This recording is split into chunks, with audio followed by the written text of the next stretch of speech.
Good morning. Mhm. You know, when I came from the meditation room this morning, I had no idea what I was going to talk about.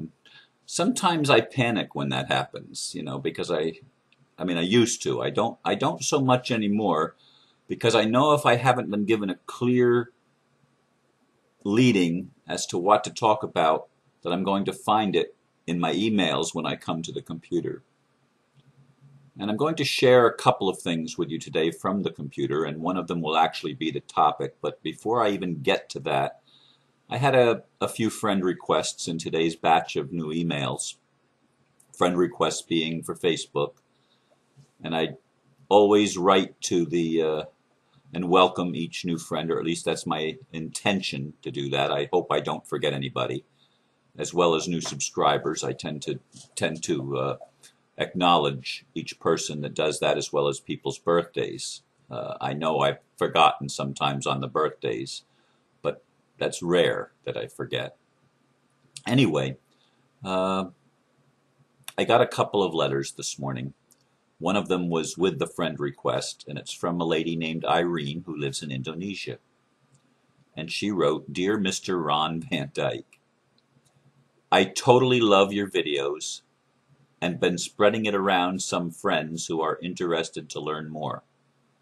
There's not many videos out there of anyone who dares to talk in depth on sensitive issues, such as spirituality or politics, and yet you've managed to discuss all of those as clearly as possible.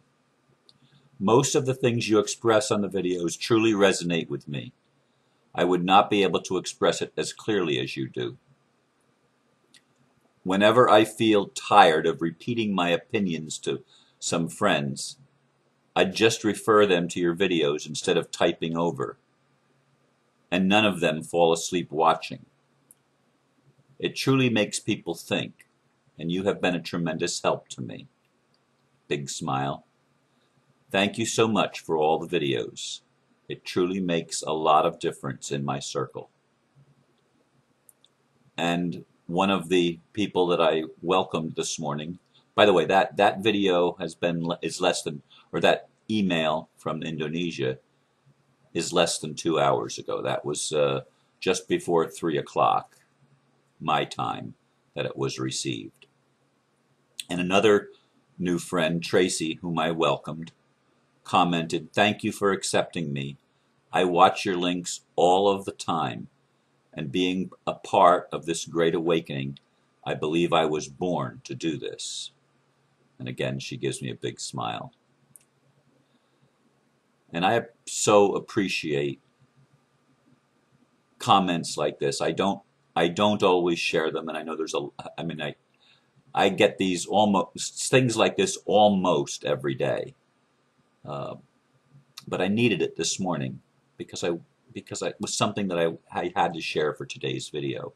So thank you, Irene and Tracy, and I forget what the other new friend's name was. I welcomed her, or him. I can't even. I think they were all women today. Sometimes they're all men, but I get usually several new friends a day, most of the time, and as well as new subscribers on YouTube. Anyway. Tut's message this morning became my message, and the title is 2012, which is my title, and the rest is his now. "There are no accidents." And I did write Tut's message for today is mine, and I'm quoting Tut now. "If it's appeared in on your life radar, this is why. To teach you that dreams come true. To reveal that you have the power to fix what's broken and heal what hurts. To catapult you beyond seeing with just your physical senses. And to lift the veils that have kept you from seeing that you're already the person you dreamed you'd become." And believe me, that was one heck of a dream. Tallyho, the universe. The little P.S. "There are no accidents, Ron." He repeated in the P.S. what was the first line in his message. which of course it's written by Mike Dooley, and he sends out those messages Monday through Friday to everybody that's a subscriber. T-U-T-S, Tuts Messages. Google it, you'll find it. Mike Dooley is his name. I'm going to share a couple, before I actually start chatting on the topic there are no accidents. To show you what I mean that there are no accidents, as I opened my Facebook page this morning, two things near the top caught my eye. One was posted 8 hours ago, and one was posted 11 hours ago. The one from 8 hours ago, let me just look at this here, is from Julie, and the other is from Reza. Julie sent me one. You won't see this on CNN. It's breaking news from Occupy Frankfurt. The picture is taken on May the 19th, 2012. The German police took off their helmets and marched with the protest, clearing the way for them. And it shows the image of scores, literally scores of policemen out in front of the crowd in Frankfurt. And indeed, they have their helmets off, and many of them are smiling, and it's a totally different picture than you normally see of the police, because the police are waking up. And the other from Reza, even the enemy within us, 9/11, self-inflicting terrorism and blaming others to go to war, our worst enemy is our ignorance. The world is waking up. Even U.S. soldiers are waking up, and a video there is entitled, "Even U.S. soldiers are waking up to the New World Order." And it's a video of a U.S. Marine that served in the Iraq War and awakened, and his heart is opening. And this is happening all over the world. Again, the title of today's talk, which was provided by Mike Dooley, there are no accidents. Not even that I received these things on my Facebook page.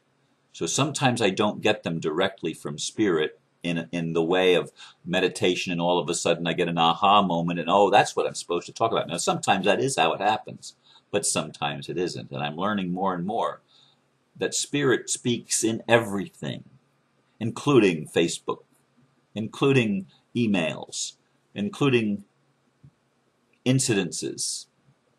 Last night we had only 3 people came to watch my video on advanced freedom training, and one of the people that was here just happened to have in her life a situation where a bill collector is trying to collect a debt that I don't even need to go into the detail. Trying to collect a debt, and it's being done through an attorney's office.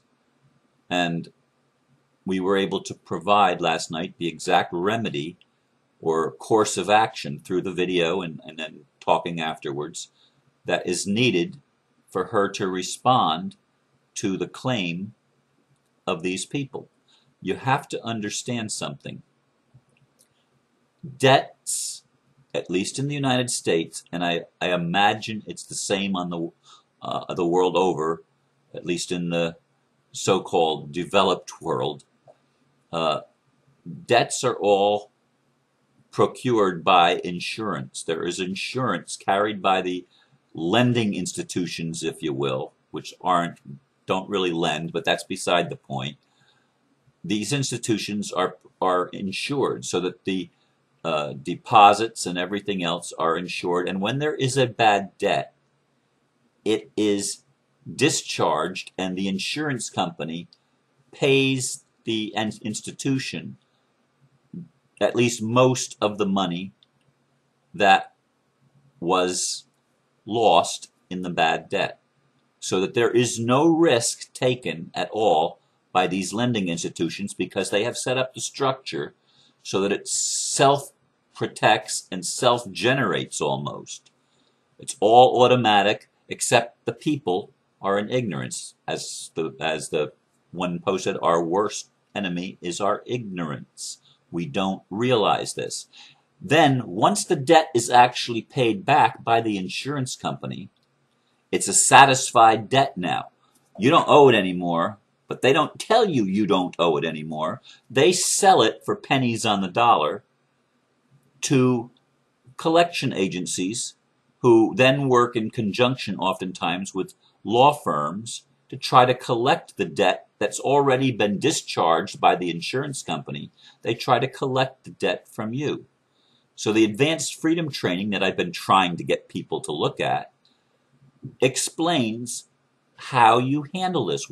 They actually provide letters that you can write in a certain sequence that provide the absolute proof that you need. Letters that are unanswerable, because if they answer the letters, they are admitting fraud. So they usually don't answer the letters. And the letters become, in the letter it says, if you don't respond to this and object to it, you are admitting it by default. And it's perfectly done. It's very well done. But it's the way to bring down the house of cards of these fraudulent financial practices that are worldwide. And all of this has appeared on my radar. And so I share it with you so that it appears on your radar, so that you understand that there are things that you can do. Now, Fred doesn't like using the word remedy. He likes to use the word cure, how to cure it.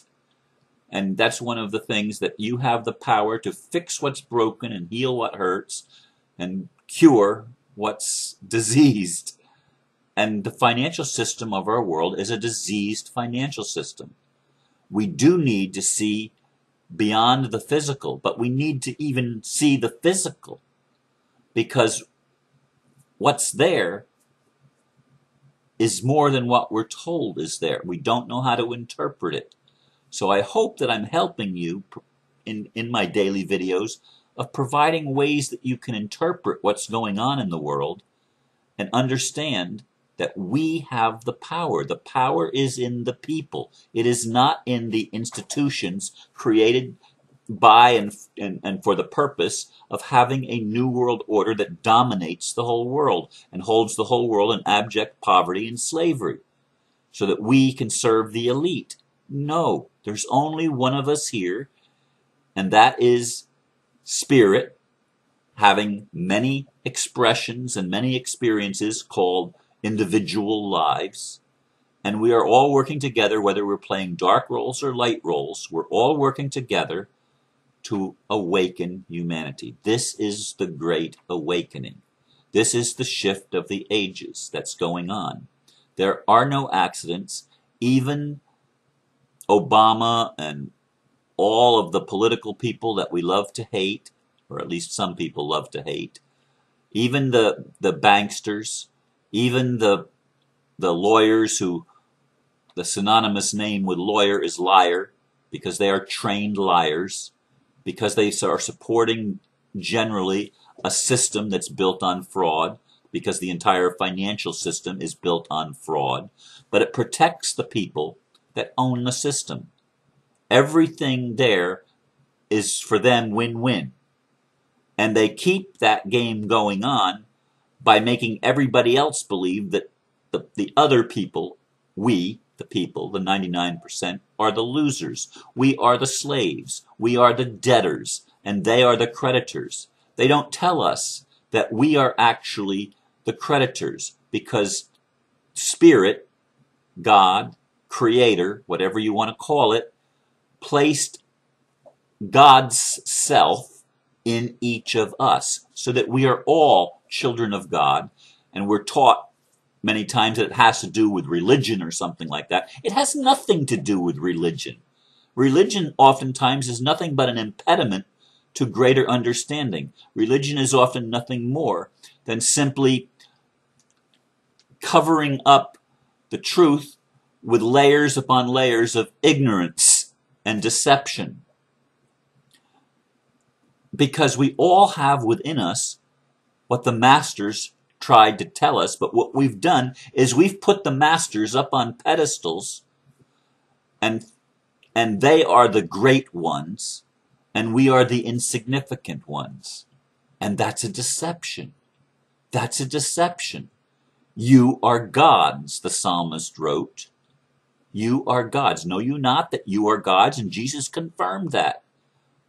When the religious fundamentalists of his day wanted to stone him because he said, before Abraham was I am, making himself equal with God, he says, don't you realize that in your own scriptures it is written, you are gods? And that was the psalmist that wrote that. And Jesus was quoting it back to them. But even in today's world, 2,000 years after Jesus, after Christ came, whatever, we are still indoctrinated in the belief that God is somehow separate from us, that God and Jesus especially was up on a pedestal, or if you're Muslim, that Muhammad was somehow more special than you are, or that the Buddha was more special than you are, or that Krishna was, or whatever your religion teaches you to idolize. That's an idol. That's precisely what is going on. It is an idol. Because everything that this esteemed one possessed and did, you have all the same powers within you. There are no accidents. What's happening in the world today, this uncovering of all that's been hidden, this new way of seeing, this new way of looking at things, of seeing behind the curtain, the wizard that has been manipulating the entire culture of humanity. It's all being exposed in our world. And it's the most beautiful thing you can imagine. We are already the persons, the people that we dreamed we'd become. And it was one heck of a dream, as the universe tells us. It was one heck of a dream. Long time ago, many lifetimes, we decided that we were going to become flesh and forget who we were. We were going to become human and forget our connection with the divine.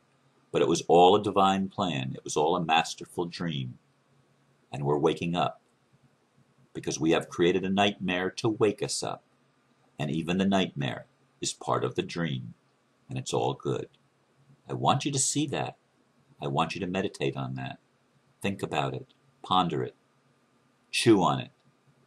Because it's all good. There are no accidents. We're winning this game. And when I say we, I mean all of us. Because we're all one. Thank you for listening. Namaste.